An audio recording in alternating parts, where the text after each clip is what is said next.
Imagine it's 1 p.m. and you're home cleaning house. Your phone rings.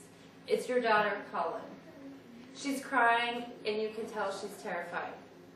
She tells you that someone's in the school shooting and her friends are dying and there's no one there to help.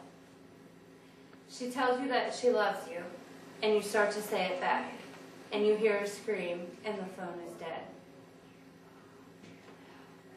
271 deaths. 271 deaths of young students like mine and yours killed during the years between 1999 and 2009.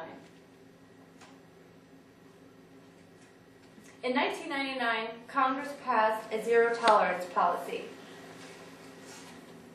This policy was passed to ensure school safety by installing metal detectors, cameras, and locked doors. The downfall to this policy is, once it was passed, not enough states were implementing it, and the money to install these metal detectors in our schools became less and less. What can we do to ensure this better? We need to take a more apprehensive approach. We all remember Columbine. 13 students and 1 teacher died in the largest school massacre. 13 students and 1 teacher. And over 21 injured during this massacre by trying to escape. Columbine, we will never forget.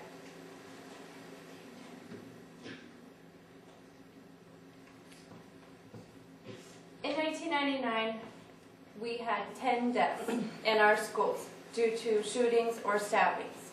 Since Congress has passed the zero-tolerance policy, that has dropped over 50%. In 1999, we only had 5 deaths.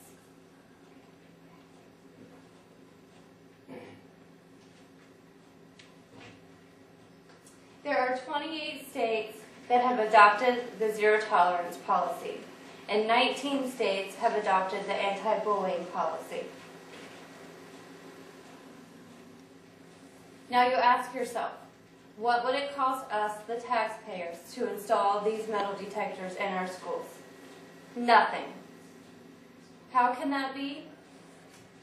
The school saves money on insurance premiums,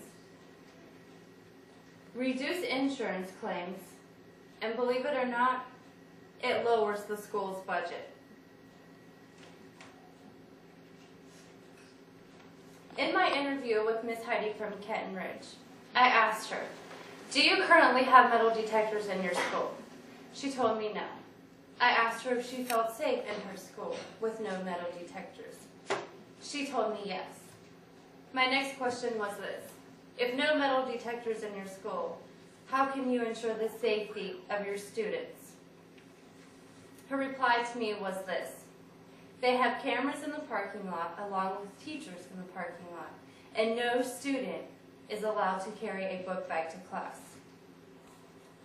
My next question is this: when building your new campuses, are you going to be installing those metal detectors? Her reply to me was yes.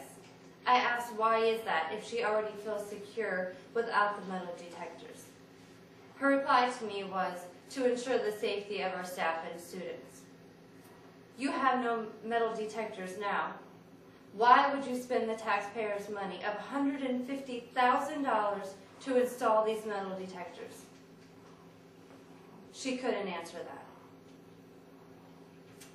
In my conclusion of the interview with Miss Heidi is this: if we can install these metal detectors in our schools and save just 1 life, is it not worth it? I know when I drop my child off at school every morning, I want to know at the end of the day he's coming home. I don't want to be the one to get that phone call that says there's a shooting in school.